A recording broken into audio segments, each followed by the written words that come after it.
શરમ વગરના નેતાઓ એના ફોટા પડાવશે ને રીલ બનાવીને કરશે. ચાલો તમે ભ્રષ્ટાચાર કરો છો, તમે જે કરો જીતુભાઈ છો ગયા વખતે ખાડીપુર આવ્યું, સંવેદનશીલતા જીતુભાઈ ગયા વખતે ખાડીપુર આવ્યું ત્યારે નેતાઓ મોટી મોટી વાતો ઠોકતા હતા કે ભાઈ હવે સુરતમાં કઈ નહીં થાય, હવે આ પ્લાન કર્યો ને એક્શન પ્લાન 3-4 કર્યા હતા. ઈ બધા પ્લાન ના પહેલા વરસાદમાં આજે મારે હમણાં જ વાત થઈ 7-8 ઇંચ વરસાદ પડ્યો, કદાચ માની લો 10 ઇંચ પડ્યો હોય. 10 ઇંચની કેપેસિટી સુરતમાં નહીં કે આ પ્રકારની સ્થિતિ જીતુભાઈ છે સુરતમાં. દક્ષિણ ગુજરાતે વરસાદનો હબ છે. અહીંયા એવરેજ વરસાદ 50 થી 100 મિલીમીટર 100 ઇંચ વરસાદ એવરેજ પડતો હોય છે.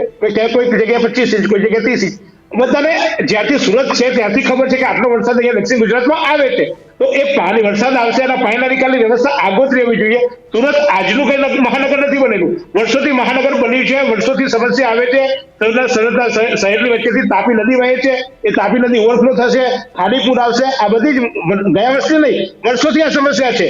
પણ દર વર્ષે ચોમાસું આવે એટલે પૂર આવે, પૂર માટે ફૂડ પેકેટો વેચવાના, એનું બજેટ કાઢવાનું, ફૂડ પેકેટોના ફોટા પડાવવાના, એના આધારે કેટલા ફૂડ પેકેટો વેચ્યા એના આધારે તમારી કામગીરી દર્શાવવાની. પણ ફૂડ પેકેટ તમારે વેચવા શું કરવા પડે ભાઈ? તમે આયોજન જ એવું કરો કે મારા સુરતના એક પણ ઘરમાં પાણી ના આવે, એક પણ ઘરમાં આ વ્યવસ્થા કરવી જોઈએ. એની જગ્યાએ એ લોકો હસતા હસતા ફૂડ પેકેટ અમે આટલા વેચ્યા, અને જ્યારે બી તમે વાત કરો કે વરસાદ આવતો ત્યારે તમે ક્યાં શરમ વગરના નેતાઓ જીતુભાઈ એનાય ફોટા પડાવવા નીકળશે પાછા. શરમ વગરના નેતાઓ એનાય ફોટા પડાવશે ને રીલ બનાવીને કરશે.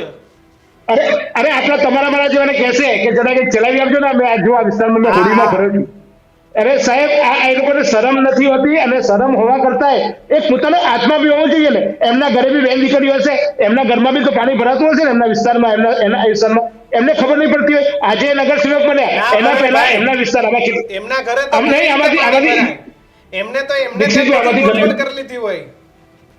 ઘણાના ઘરમાં પાણી ભૂતકાળમાં ભરાયા છે, પણ અત્યારે એમને એ પીડા નથી ભૂલાઈ જતી, કારણ કે હવે નેતા બન્યા અને નેતા કરવું આવી ગયું એટલે. બાકી આમાંથી ઘણાના ઘરમાં ભૂતકાળમાં પાણી ભરાયેલા કિસ્સા છે, ઘણાના વિસ્તારોમાં પાણી ભરાયેલા વિસ્તારો છે. એમ કયો પછી તમને સમજાવે કે યાર આપણે આવી વ્યવસ્થા છે, હવે માની લો 2 જ કલાકમાં 5 ઇંચ વરસાદ પડી ગયો તો એમાં અમે તો શું કરીએ?